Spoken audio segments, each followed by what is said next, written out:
R2. Ngayong panahon ng graduation, nag-uumapaw ang kagalakan ng mga magulang sa pagtatapos ng kanilang mga anak.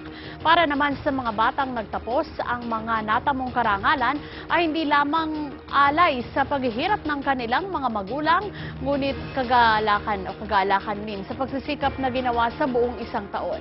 Pinuntahan ng Net25 ang graduation rites sa New Era University upang masaksihan ang kakaibang kagalakang ito.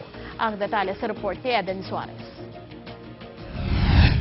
Pinarangalan at kinilalang mga estudyante sa elementary at high school sa ilalim ng regular class ng New Era University sa kanilang idinaos na 38th Recognition Day.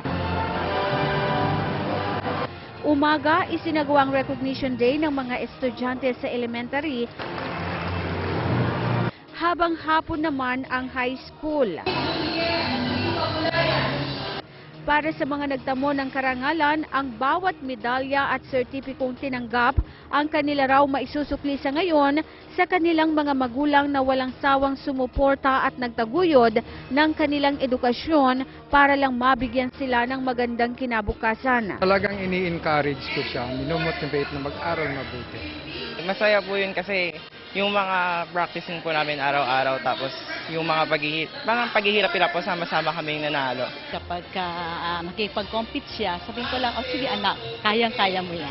Pwede rin po kasi siyang maging pride pagdating po ng araw. Pwede po siyang isa din po pagpapalagay mo sa magulang mo or di po kaya sa sarili niyo rin po. Ang grade 1 student na si Reyna Flor Isabel Talampas, hindi lang with highest honor ang iniuwi, kundi hinakop din ito ang ilang medalya para sa Subject Excellence Awards. Kaya naman hindi raw nasayang ang pagsubaybay ng kanyang mga magulang. Hindi ko nga po maipaliwanag yung naramdaman ko, lalo na nung nasa stage sa karangalan na ibinigay po nung aming bunso. Advice lang po at guidance lang po, yung schedule ng pag-aaral. At kayang-kaya niya po, siya po mag-isa. Thank you po sa lahat ng ginawa niyo po para sa akin.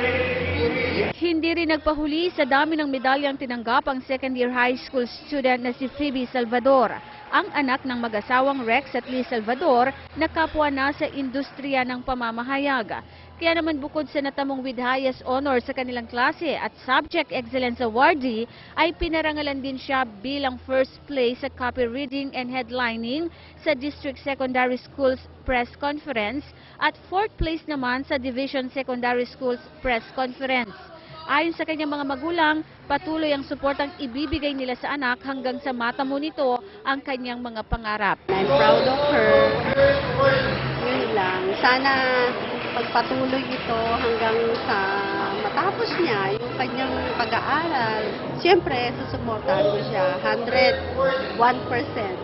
Thank you po sa lahat-lahat na paghihirap nila para po mapag-aral kami. Kaya mahal na mahal ko na.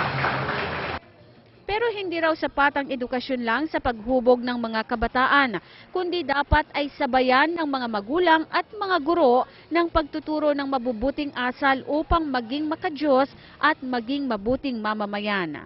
Para sa mata ng Agila, Eden Suarez, Eagle News.